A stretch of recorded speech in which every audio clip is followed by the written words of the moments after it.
The flagship Google and Huawei Nexus 6P versus the flagship Apple iPhone 6s Plus. Which device delivers the more impressive benchmarks? Which device gets you from point A to point B the fastest? We're going to answer all those questions in this video. Spoiler alert, this is a prime example of how benchmarks are not everything. So let's get right into it. On both the Nexus 6P and the iPhone 6s Plus, I ran 3 benchmark applications to test the performance of each device based off their internal specifications. The first app I ran was Geekbench 3. It's kind of the go-to benchmarking app to test the CPU performance of a device. The first time I ran this test with no other apps running in the background, the Nexus 6P received a single-core score of 1,166 and a multi-core score of 4,388. The iPhone 6s Plus received a single-core score of 2,507 and a multi-core score of 4,378.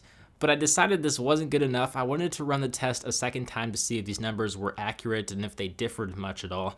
On the second test, the Nexus 6P received a score of 1,108 and a multi-core score of 4,254. The iPhone 6s Plus received a single-core score of 2,539 and a multi-core score of 4,435. The multi-core scores were clearly the most similar, but the iPhone 6s Plus pretty much blew the Nexus 6P out of the water in terms of the single-core performance. There's really no comparison here. The next benchmark I ran was Antutu Benchmark, which tests the CPU and graphics performance.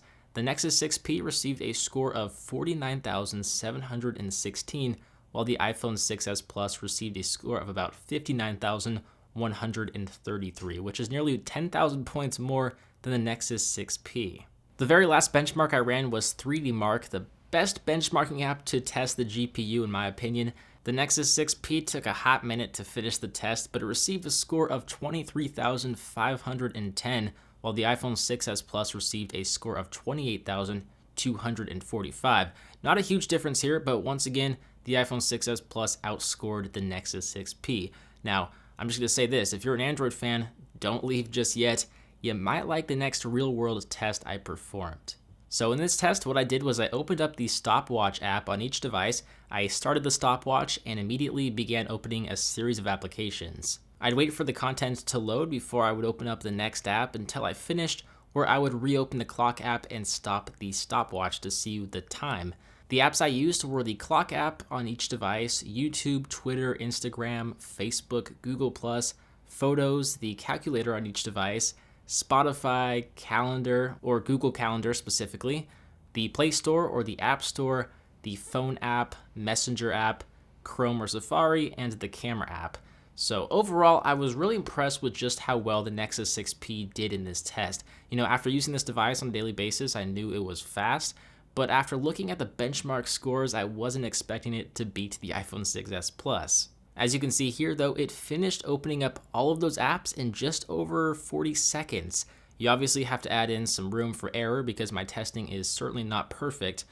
The fastest time I could get the iPhone 6s Plus to score was a little over 51 seconds, and that was after running through the test multiple times. I would say the average score was between 50 seconds and 1 minute for the iPhone 6s Plus, and the average score for the Nexus 6P was around 40 seconds. So it's pretty clear the Nexus 6P is the faster device. It's faster than the iPhone 6s Plus in real-world usage and everyday usage. So once again, as much as I like to use benchmarks to quickly compare devices, they are certainly not everything. I mean, between the iPhone 6s Plus and the Nexus 6P is the faster device despite the iPhone 6s Plus significantly outbenching it. With that said, let me know which 2 devices you'd like me to compare in a comment down below. If you guys enjoyed this video, don't forget to give it a big thumbs up. It really does help show your support.